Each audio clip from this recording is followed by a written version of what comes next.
Gee, I wonder what movie I'm going to talk about today. I really wonder. I don't know. I really don't know what movie I'm going to be talking about today. Let me peruse around my collection of things here to see what movie I'm going to be talking about today. Could I be talking about Bride of Frankenstein? No, that can't be right. Would I be talking about James Wells' Frankenstein? No, that can't be right. Maybe book. Maybe I'll review Junji Ito's version of Frankenstein. No. What about the original Mary Shelley book of Frankenstein? I think I'm gonna review Frankenstein. Uh, Guys, as you can see, look, there's not a goddamn chance in hell that I was gonna not like this movie. All right.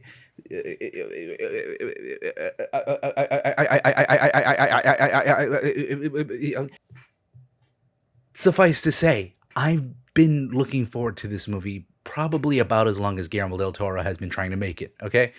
Um, I love his movies. God damn it, guys. I love Frankenstein. Why? I don't know. But I will tell you this. I think Guillermo del Toro is the reason I love these movies because I was into his movies before I kind of really developed my affinity for the classic Universal monsters. And in his movies, you really get to see like his affinity for the classic Universal monsters, specifically old Boris here, Frankenstein himself. You really see the seeds the seeds that are the Universal monsters have roots that far reach throughout cinema to this day. I mean, there's a new Frankenstein out. Nosferatu just came out. There's a new Bride of Frankenstein movie coming out. The whole Dark Universe thing, the Mummy franchise, Tim Burton in general. So yeah, again, there was just not a chance I wasn't gonna enjoy Guillermo del Toro's Frankenstein, which I will talk about now. But first, as you can see, a little housekeeping. Hey, new background setup here. I got my Christmas stuff up for Christmas, and I got a new shelf. It's a little lower to the ground because I didn't like how it was blocking the posters and whatnot. Now Miss Elsa finally has a chance to shine, even though the Christmas tree is covering up again this time. Um, but yeah, I got a new TV shelf as well. I've been sick. I've been on vacation and I've been so behind on making videos. I'm not gonna lie to you guys. I've been really trying to, like, as soon as I got home from vacation, I got sick. I'm still sick. I'm a little phlegmy. That's about it, but still. And we'll do the rest of the housekeeping. I'll update you guys on what I'm gonna be doing for December at the end of this video. But for now, for right now, I need to gush incessantly about this movie. This is a good fucking movie. And I cried 3 times in theaters watching it. Yes, I went to see it in theaters. I was actually very lucky enough that the theater that was showing this movie was like right across the street from where I worked. So I just literally, like, right after work one day, ran to the theater and watched Frankenstein and cried 3 times. Which times I will tell you when we get to the spoilers. But a little mini non-spoiler section for the people that do want to see this movie and haven't seen it yet. It's on Netflix. What are you doing? It's in theaters still as well. What are you doing? Go see it in theaters. This is a gorgeous film. This is a gorgeous film to see in theaters.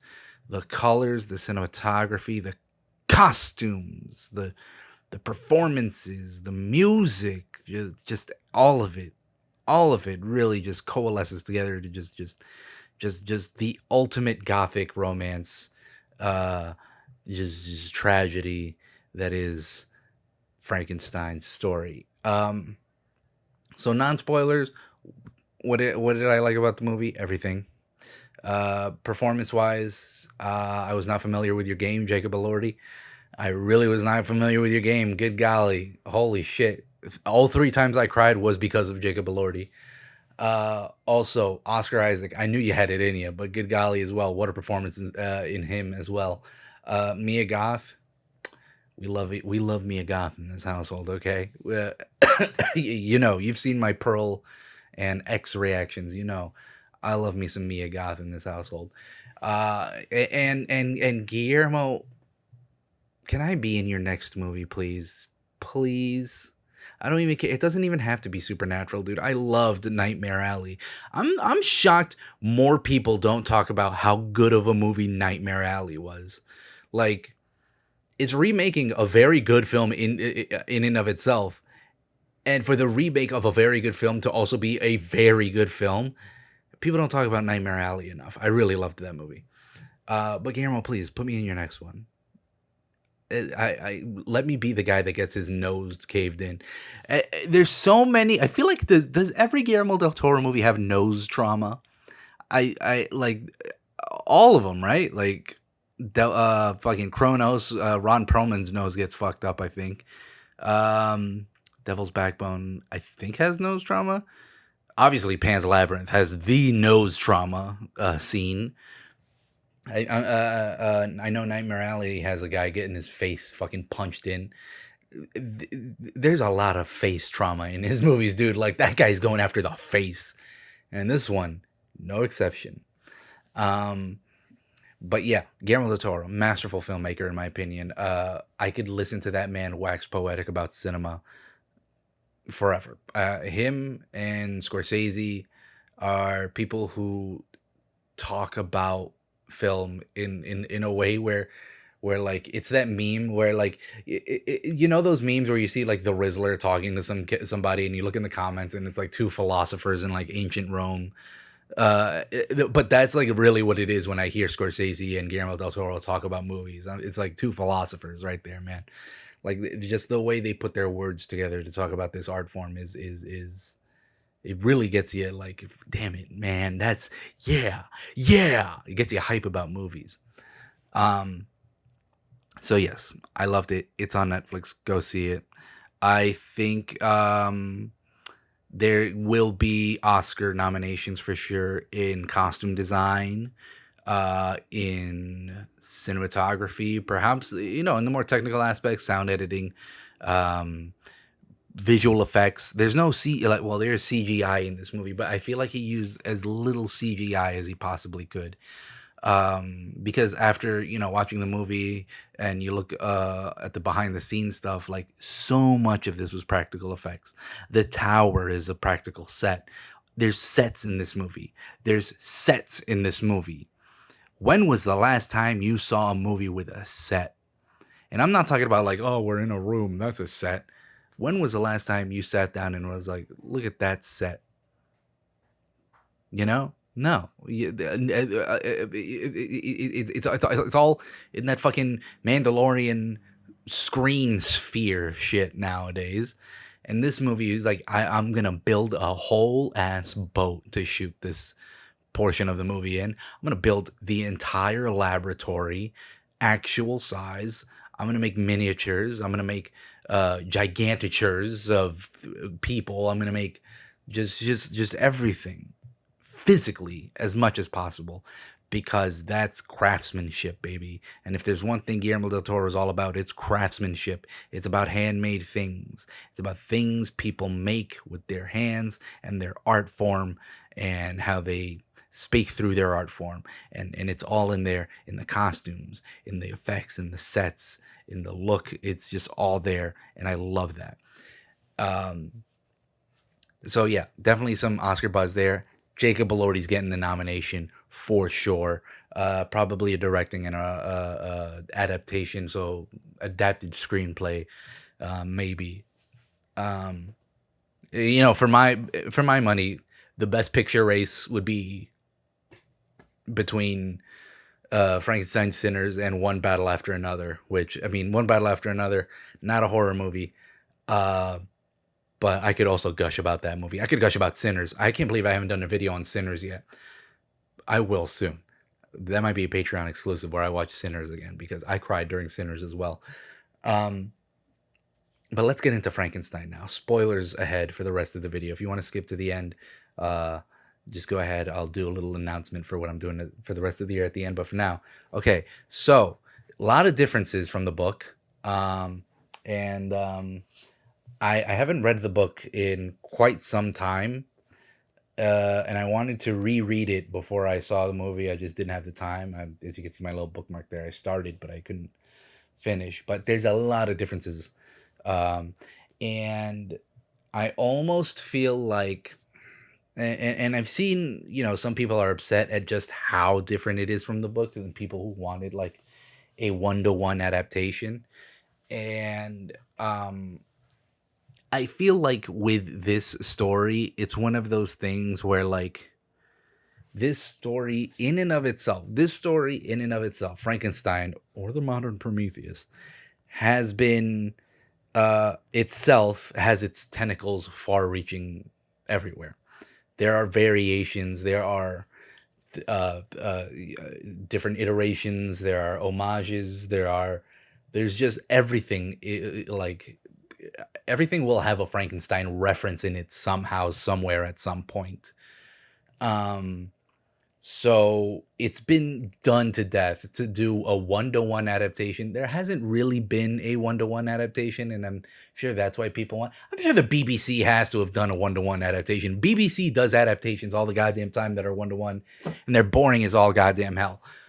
That being said, I do think this movie should have been called, as Guillermo del Toro's Pinocchio was called Guillermo del Toro's Pinocchio. I feel like this movie should have been called full title Guillermo del Toro's Frankenstein, because it is very much his version of Frankenstein. There's creature. The creature itself is very different in the book. Victor and his whole story is very different. But he gets the vibes, I feel. And I think that's very much what Guillermo del Toro is a vibes guy, and the vibes of the book are very much felt within this movie. Um, the vibes of I mean, how old was Mary Shelley when she wrote this? Like 17, 18.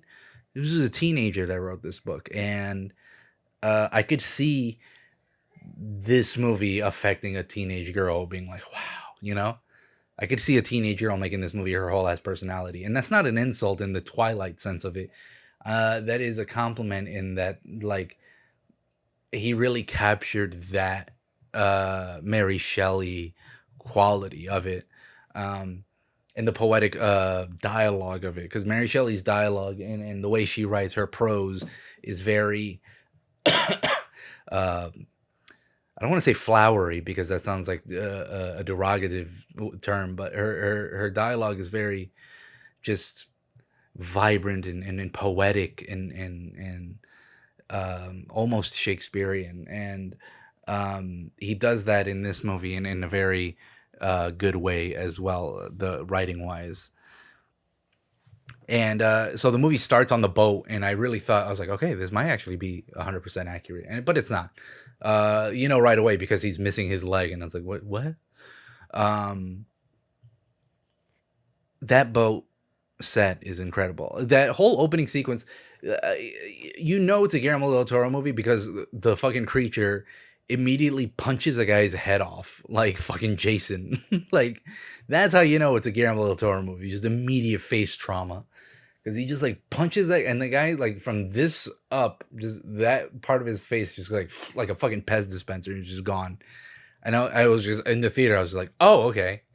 Like, out loud, I was literally like, oh, okay. I was by myself. There's not that many people in the theater. You people need to go to the theater more, okay? Show up, show out for your goddamn movies. All right, this is why everything sucks now. Go to the theaters. But yeah, I was so taken aback. I was like, oh shit, okay, this is fucking raw as hell. He's like snapping people in half and shit, and tossing them against the walls, and just like splattering blood everywhere. Hardcore. And I love the creature's design, like costume wise, where he begins naked and in bandages, very Bride of Frankenstein. He begins like this pretty much, with covered in bandages and but naked. Um, and then throughout the movie, he like assembles clothes, but it's not clothes from like the same place. Like, he'll get a jacket from here, get some boots from here, get a fucking fur pelt from here. And I love that his costume is sort of like a reflection of who he is, which is like an assembly of different parts. It's all different like styles in his costume. I love that. I love the that the jacket has like the spine like stuck to it, which is so cool. Like, visually, just the spine. A lot of spinal stuff in this movie. I'm still trying to like figure out why. I mean, I guess because like that's where like all the energy is stored, quote unquote, which is what Christoph Waltz says. But like metaphorically, I'm wondering why a lot of this movie has spine stuff. Because Mia Goth's corset is very spine oriented. There's just a lot of spinal visual motifs in this movie that I'd like to know. If you know, put it in the comments, please. I'd love to know. Um, and then, we get the whole deal of Victor telling his story, and it's like part one, Victor's story. And I'm like, when that thing says like the creature story, I'm gonna lose my shit because I know it's coming. So, like halfway down the line, this movie's gonna switch perspectives, and when it does, I'm gonna start hooting and hollering in my seat. And when it happened, guys, I was hooting and hollering in my seat. Um, so we get Victor's story, and immediately it's very different because him and his brother are close to the same age, uh, and that his dad is an asshole. I don't remember his dad being an asshole. And Elizabeth doesn't show up until much later. I think he grows up with Elizabeth in the book. Um, I don't mind these differences because he's trying to tell a very different type of moral using Frankenstein, the story, which I think is how you're supposed to put your twist on things. Like, hey, one can interpret this story as the way Mary Shelley probably wrote it, but one can also interpret it in many different ways, and this is his way. Like he saw this book as a story about like the cycle of abuse between men and fathers and sons, and how abusive men are and how they kind of ruin things because of vanity and ego, and part of that is in the book, but he really like leans into that aspect of it, um which I like, which I love, and especially with the Christoph Waltz character. I feel like people were like, he's because he's not in the book, and so people were like, why is this character here, other than to drive the narrative along. But like thematically, metaphorically, the character of Christoph Waltz, Harlander, he still exists to this day. Like, think about it. Like, this guy, he paid. He's like a pretty much a billionaire to be able to fucking fund Victor's whole experiment like that. So the guy is like loaded with cash. He's a war criminal because he's an arms dealer. So this guy is pretty much fucking billionaire war criminal who wants to live forever. That's here today, and he doesn't understand that you just can't buy your way into immortality. And of course he's sick with like an STD. Pretty much syphilis is an STD, right? He has syphilis, and there's very much guys like that today. That guy who like drinks his son's blood so he could look younger. Like, there you go. That's the whole fucking thing he's going for here, and I love that. I love that he's drawing parallels to now, because I feel like this is very much a story of the now told through a lens of the back then. Um, so Victor having an abusive father, and him carrying on that cycle of abuse, hurt people, and then having it all turn into a thing of learning to overcome that generational trauma, to forgive the generational trauma, to not become like your father, to stop those cycles. What a great lens to see this story through, Um, yeah, so I cried first. I cried first, probably when the blind guy story happened, because I knew that was coming. That is in the book, but it's also my favorite part in Bride of Frankenstein is the whole blind man storyline. And it's such a beautiful sequence of this movie. He nailed it so well with him looking through the walls and learning through the walls, and just the this him doing this to himself. That got me emotional. I also cried when he uh uh Okay, so Jacob Elordi does something with his eyes in this movie, man. And it's not the eye thing. We'll get into that because I love that. But like when he's first created and he wakes up and stuff, I don't know how he does it, but that man has the eyes of a baby. Like I'm looking at a 6'5" tall ass homunculus and I'm still like he's just a baby because of the eyes. And there's a sequence where Victor has him in the dungeon pretty much and is like hitting him because he won't stop like saying Victor. He's like say something else. And the pain in his eyes because he can't say anything. But you know he wants to because it's all in here. Like he has the capacity to learn and to grow, but he can't. And the pain in his eyes for him to be like, I want to say so many things, but I can't. That's the eyes of a frustrated child. You know what I'm saying? It was beautiful. What a performance! Like that alone is the Oscar nomination. And then we get to the second half where he actually does learn to talk and reckons with who he is and what he is, and that performance in and of itself is beautiful. Everything is in the eyes. Everything is in the eyes with him. Um, and so yeah, I cried at that. I cried with the blind man, and I cried at the end. Um, so yeah. So Victor's Tale, brother, is the favorite. Mom dies early. A lot of milk. We get it.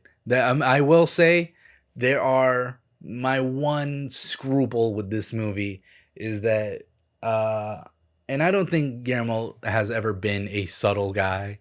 He's very like I know authors who use subtext and they're cowards type of guy, but I feel like he's a bit overt sometimes in this one. He kind of shows his hand a bit too much with the milk thing and the whole Victor's the real monster type of. We get the metaphor. You don't have to like outwardly call Victor the monster. We know that Victor's the monster. It's in the book. You don't like we all know Victor's the asshole in this situation. Um, so I do think he could have like toned that down because there is a line where his brother's like, "Oh, you're the monster," or like, "You ever considered where the soul of this thing is?" and shit like that. And it's like, all right, reel it back. You don't have to like show, don't tell.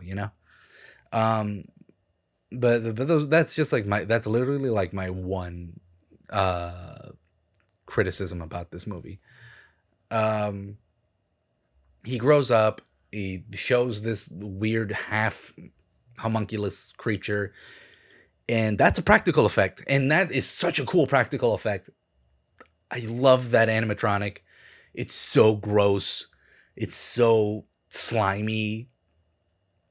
And the sound of it like breathing to life and the machines, the gears in it and the electricity crackling in it.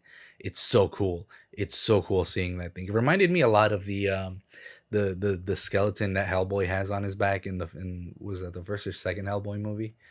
Um, I just love what Guillermo does with practical animatronic effects like that.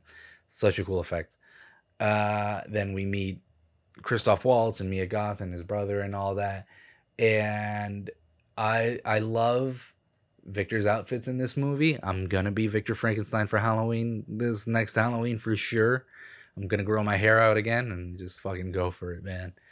Um, very just like he just looks like a fucking very David Bowie, very Michael Jackson-y. Very he's just like dripped the hell out all the time. It's great. Um, then we get to the whole creation of it all, and I love that. I don't know. I feel like some movies kind of gloss over the actual like work done to make this fucking thing and we skip straight to like it's done. But this one, like that whole extended sequence of him going to a war zone, the fact that the creature in this movie is made up of dead soldiers, people that died in battle. And Mia Goth says it early on, is like the real men are dying in battle, and like what are you, why are you here, and I think he took that to heart, and like now he's like, all right, I'll show you a real man, and then he makes one out of the soldiers that died in the field. Um, and that's another thing of Guillermo. That's another, like, that is the subtlety that I feel like I wish he did in the whole movie, where it's like these rich guys profiting off of the corpses of dead soldiers in order to achieve their own goals, you know? Very interesting. I want to get into that. That sequence with all the windmills in the background and the frozen horse in the foreground, fucking awesome, man. Just beautiful. That horse is like, well, it's not a real horse. Like, somebody built that, but like, that's a real. That's not CGI. The extended sequence of him like cutting up the bodies, measuring them, trying to find which person has the perfect piece, putting the eyeballs in, and all that. I loved that. The music in that sequence, where he treats that scene not as like, I don't know, some people would get gothic with it and be like real, like, dark, eerie music, but like, nah, man, this is a very light sequence because he's having fun. He's in his element. He's like, yeah, man, I'm finally fucking doing this. Let's go. Like, of course he's having a blast, and the music translates that perfectly. I love the table he puts him on with the rib cage and the mask. That mask is so interesting looking, and the rib cage thing is cool too. Um, the battery things are cool. I want, if they ever sell like a lamp that looks like like the battery things, I'm buying like 10. I'm gonna have them all around the place because I want one on my table right here. And yeah, so that sequence is great. Uh, the actual moment of creation is incredible.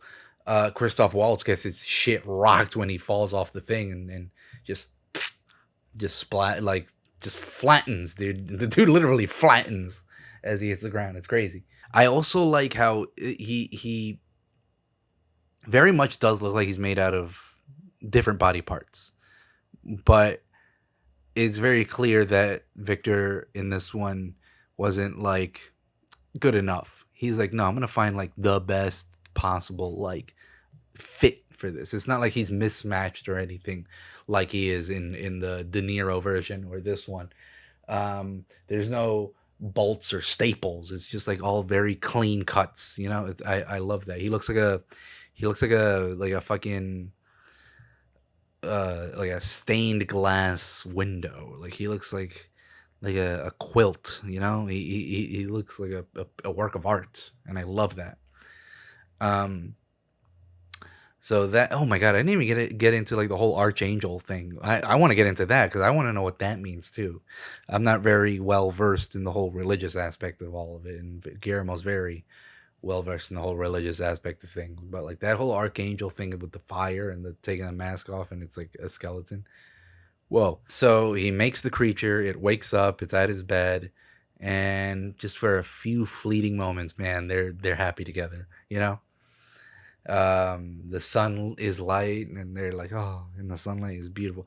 I also I almost cried when Victor hugs him and he has his head to his chest and he feels the heartbeat, and the monster like slowly hugs him back. Like, oh, so it's so beautiful. God, I'm really just gonna go through this movie step by step, aren't I? I've only seen it twice so far. Trust I'm gonna see it a lot more. Other stuff, you know, the Elizabeth of it all, when she comes in and meets the monster, and is immediate. It's immediate chemistry between them two, and it's such an interesting chemistry where, uh, they're both fascinated by each other. The creature and Elizabeth. Victor and Elizabeth is very a one-sided, I feel, thing where he sees her as a muse, I feel like, more than he does as a love interest. Um, but with the creature and Elizabeth, they're both like, not like in love with each other, but they're both just like fascinated by each other, which is so cool. Like the way she just like looks at him and feels him around, and he's like, let me feel you around and get to know you, like that. Very primally fascinated with each other, and a little maternal, to say the least. With she's almost like, that's my baby. Um, and yeah, then he blows up the castle, which is such a cool. The shot of him open, like when he like lights the place on fire and he opens the doors and he comes out and all the fires behind him. in theaters, what a fucking shot, dude. Like that's the mad scientist I want. Like that's a mad scientist. Is it's not he's got the crazy eyes, the wild hair, the just the hubris. I feel like is what a lot of mad scientists are missing. It's not just that it's a mad scientist. They need to have the hubris, the ego that they're always right, that what they're doing is important. And Victor has that tenfold. He's a piece of shit, man. He's such a piece of shit in this movie. When Harlander, when the funniest line in the movie is just one word. When Harlander asks him to put my brain in that thing, and he's just like, no. Like it's such a good no. It's such a funny way to deliver that line. Um, but yeah, he's such a piece of shit in this whole movie. Constantly blaming the creature for shit. Where in the book, it's very interesting. The creature blames him for certain things, like frames him, not blames him. The creature frames Victor for certain things in the book. Where and in this one, Victor frames the creature for certain things, which is interesting switcheroo there. And then the creature, escapes, meets the blind man, goes in the woods, feeds a deer. That scene where he's feeding the deer is so fucking beautiful. And there's a shot I'm almost 100% sure is an homage to my favorite shot in Bride of Frankenstein, where in Bride of Frankenstein where the creature is running through the woods, and it's just like this long tracking shot of the creature running through the trees and stuff. He does that in this movie, and I was like, oh my god, it's so fun. I knew he would do that shot. I'm like, that's the shot of that movie in my opinion. And I was like, I knew he was gonna do that shot. Um, yeah, and then we get more of the creature's side. And when it said the creature's tail, guys, like I said, hooting and hollering. Um, so the creature eye thing is so cool, but I also love that they gave the creature the white streaks that the bride has. Like he has the white streak in his hair. And symbolically, in my opinion, I don't know what the white streak would mean, why he gave him the white streak, but in my opinion, it's almost like he's Guillermo saying like, because the creature in book and in this wants a companion, someone like him, make me another person so I could make me a friend, and that's how we get into the whole bride stuff, but giving him the bride's white streaks like that, I feel like that's Guillermo being like, a companion isn't gonna fix what needs to be fixed. Only you can fix yourself. If you're feeling how you're feeling, that's not something that somebody else can fix. That's something that you need to work on. You are your own companion in that sense. If that makes any sense.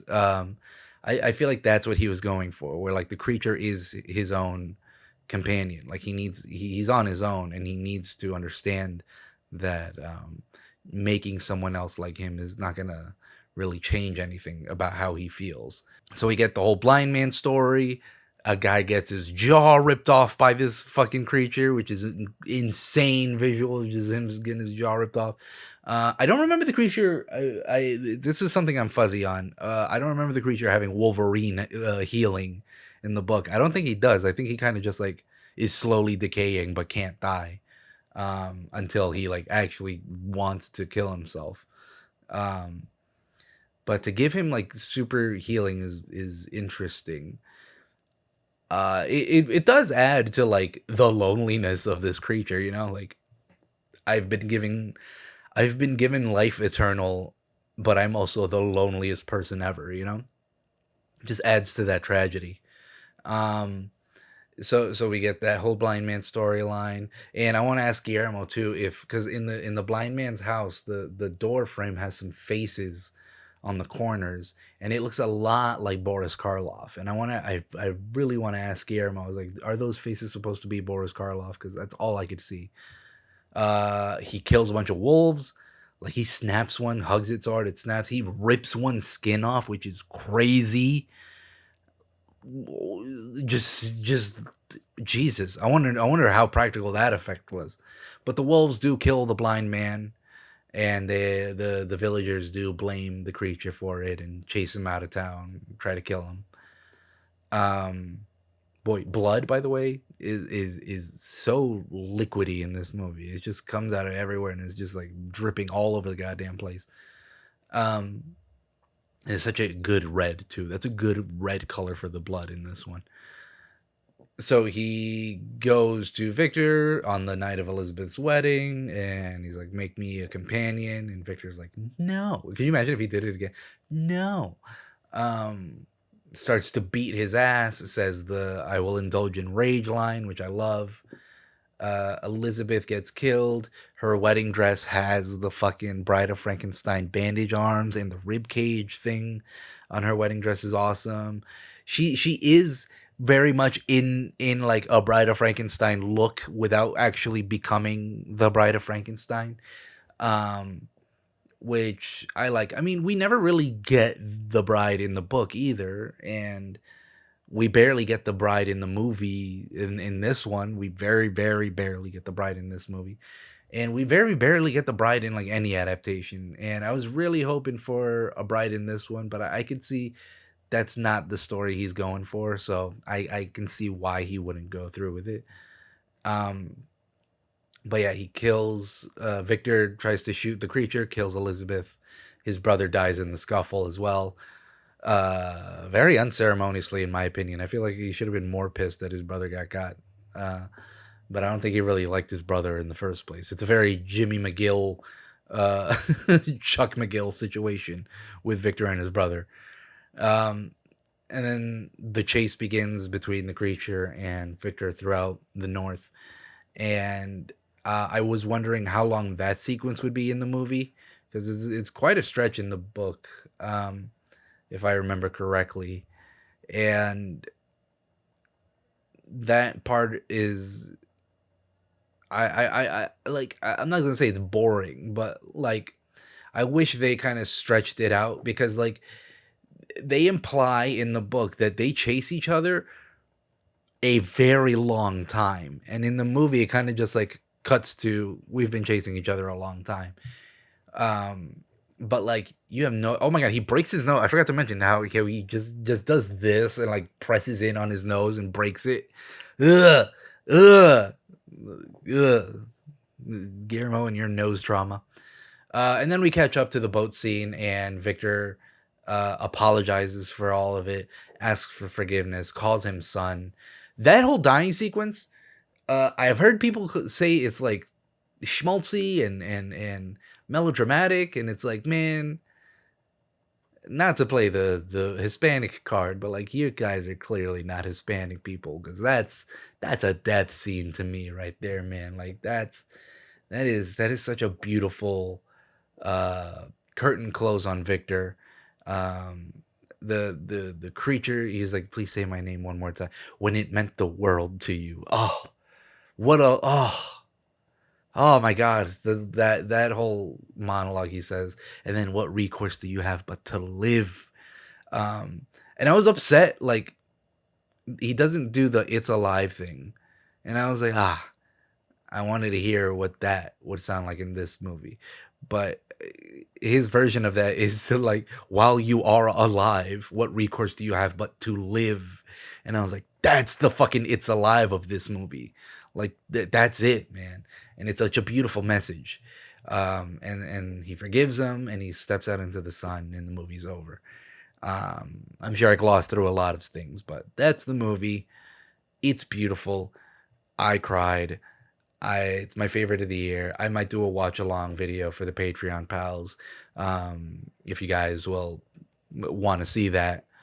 Um, and yeah, top Guillermo ranking of Del Toro movies is probably this, Shape of Water, Pan's Labyrinth, uh, Pacific Rim. No, not Pacific Rim. Pan's Labyrinth. I would say Nightmare Alley, Pacific Rim, Crimson Peak, uh, Devil's Backbone, Blade 2, Chronos, um, and Mimic. Am I forgetting one? I feel like I'm forgetting one. I don't know which one I'm forgetting.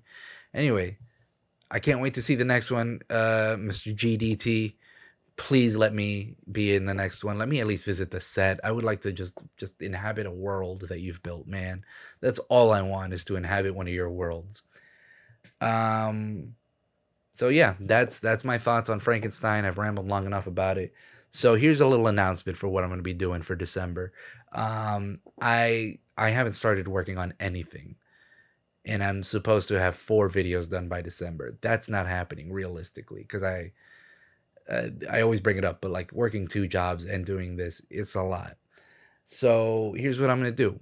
I'm gonna do one video for December of the Jingle Bell Schlock video types that I do with the green screen and the me popping up during the movie and riffing it.